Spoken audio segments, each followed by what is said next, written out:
Blutbart. Hello and welcome back to another behind the scenes toy photography video. This week I'm going to show you how to make use of all your 3D misprints. I call this shot Mysteries of Mustafar. For this shot I used the Archive Emperor Palpatine and the Empire Strikes Back Darth Vader from Hasbro's Star Wars The Black Series.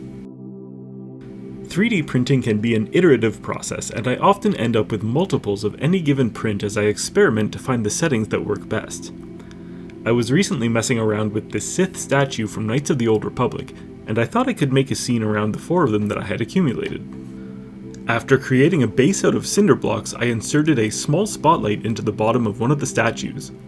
When I printed these, I was out of black filament, so I printed them in red and covered them in black spray paint.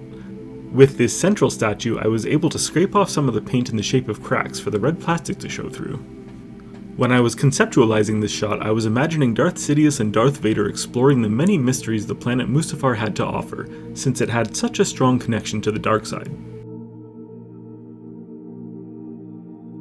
I used some Mustafar artwork as my background and filled in the rest of my scene with my remaining statues.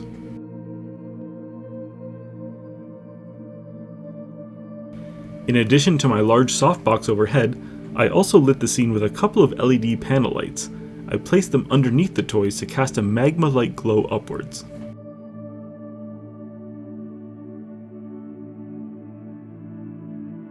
Here's my starting image.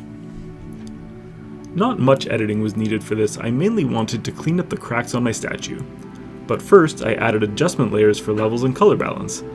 I used Content Aware Fill to cover up this gap, and then I filled in the few visible articulation joints on my toys.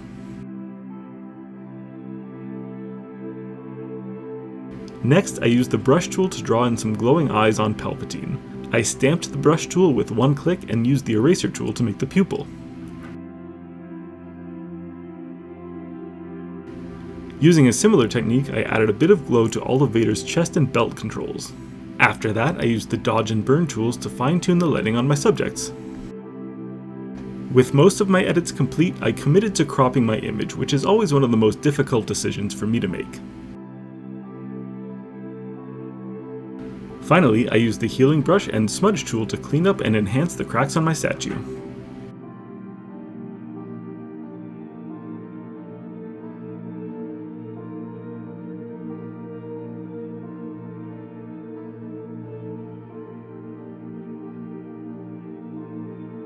So once again, here's my starting image.